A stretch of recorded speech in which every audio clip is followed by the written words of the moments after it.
Hai semua, kali ini kita akan mengulas sebuah properti atau peralatan dapur khas suku Dayak, yaitu rosong atau lesung.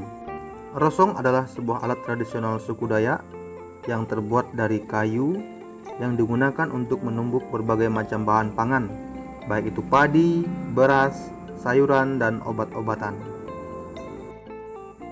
Rosong sendiri merupakan peralatan rumah tangga yang sangat vital perannya dalam kehidupan orang Dayak pada zaman dahulu dan bahkan sampai saat ini. Perkakas ini tetap dipertahankan dan wajib ada di setiap rumah mengingat fungsinya yang sangat banyak sekali. Baru-baru ini terdapat sekelompok pengrajin rosong yang sedang viral. Kenapa demikian? Hal itu dikarenakan keberhasilan mereka dalam memproduksi rosong dengan jumlah yang cukup banyak, yaitu mencapai ratusan buah, dan peminatnya sampai ke luar daerah, Pulau Jawa dan Bali. Bahan baku utama pembuatan rosong sendiri adalah dengan menggunakan limbah kayu belian atau kayu ulin, atau biasa dikenal juga dengan kayu besi. Nah, bagaimanakah ceritanya? Mari saksikan wawancara eksklusif saya bersama salah satu pengrajin rosong yang berhasil menjual atau memproduksi ratusan rosong dan dijual hingga keluar Pulau Kalimantan.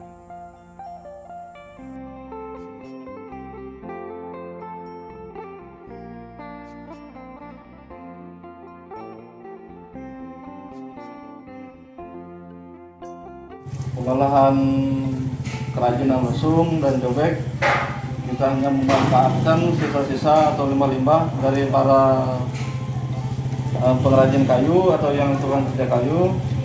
Kalau yang biasanya ya hanya ditinggal di hutan, dia akan membusuk dengan sendirinya, tidak terurus.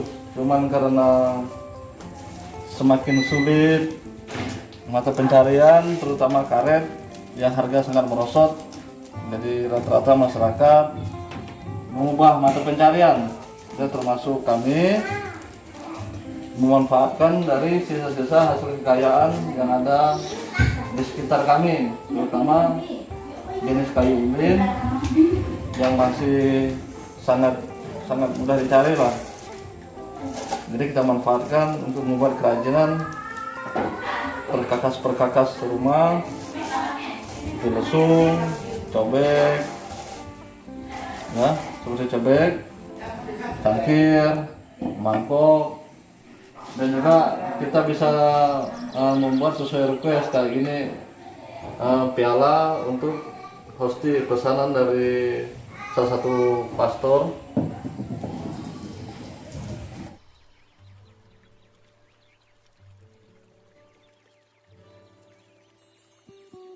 Mengapa harus menggunakan kayu tebelian atau ulin? Ya, pertama kayu ulin itu untuk sekarang mungkin sudah sedikit langka ya.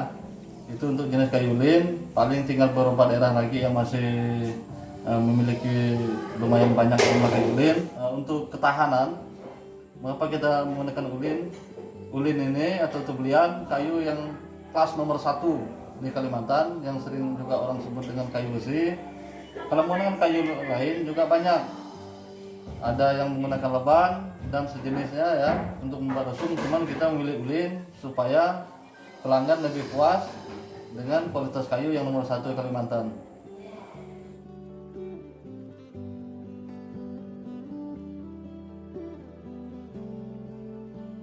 Untuk alat yang kita pakai sangat sederhana ya. Kita hanya menggunakan kapak, beberapa jenis pahat, dan kikir kayu, atau biasa di sini orang-orang sini bilang patal. Nah, kita tanpa menggunakan mesin bubut dan segala macam, kita hanya menggunakan alat yang seadanya saja. Nah, inilah alat-alat yang biasa kita pakai untuk proses pembuatan dari kerajinan ini ya.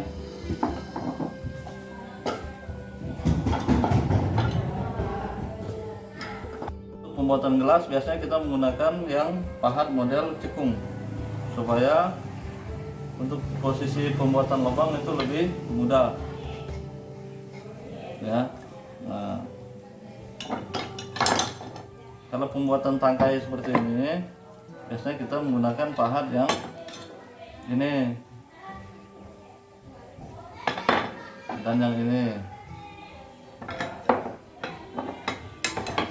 Tapi yang sering sekali dipakai untuk membuat dasar, kita menggunakan pahat yang ukuran agak lebar ya. Sudah agak dalam, kita menggunakan ini kalau untuk memperdalam bagian dalam. Jadi kita hanya menggunakan alat-alat yang serba manual karena belum memiliki modal usaha untuk membeli mesin bubut.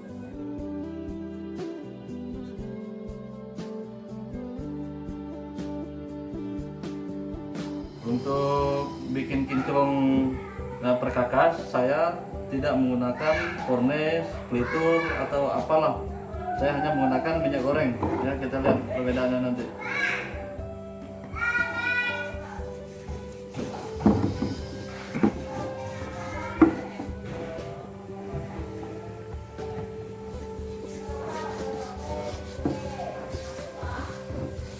Ini lebih kinclong dan lebih sehat ya, tanpa bahan kimia. Dan juga selain bikin kinclong, kalau tebelan biasanya kena air mudah hitam. Tapi kalau kita udah oles pakai minyak goreng, proses untuk hitam kena air tebelannya agak lambat.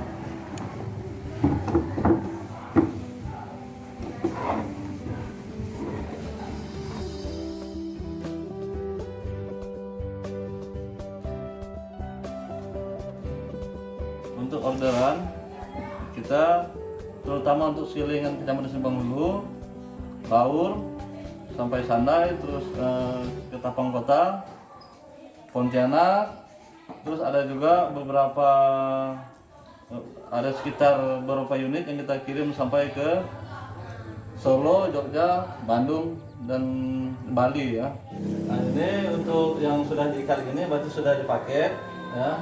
Kita pengirimannya ke Sandai. Ini untuk Sandai, ini juga ke Sandai. Nah ini untuk ke Ketapang, dan itu ke Ketapang juga ya. Untuk hari ini kita cuma 2 tempat, untuk di Sandai dan Ketapang.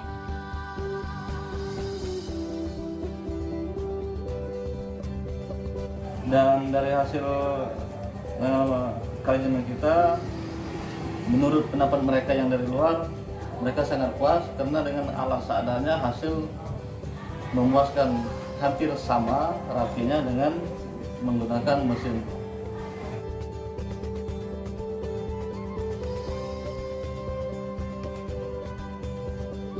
Kalau untuk masalah sendiri, kita share-share gambar menggunakan via WhatsApp, Facebook, Instagram ya. Untuk proses pembayaran kita sistemnya COD, barang sampai baru uang kita ditransfer ke rekening.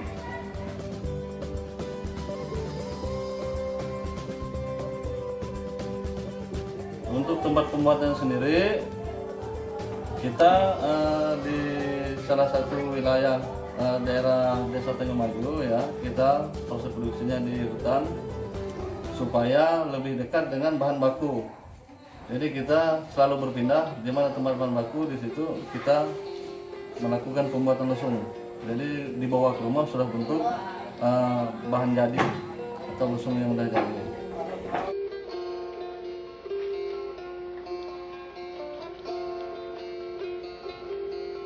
Kita mulai melakukan penjualan secara global atau secara besar-besaran ya. Untuk 1 bulan terakhir sudah terjual sekitar hampir 213 unit ya. Untuk teman-teman ingin tahu bagaimana proses pembuatannya, silakan kunjungi channel saya Benny Panggoras.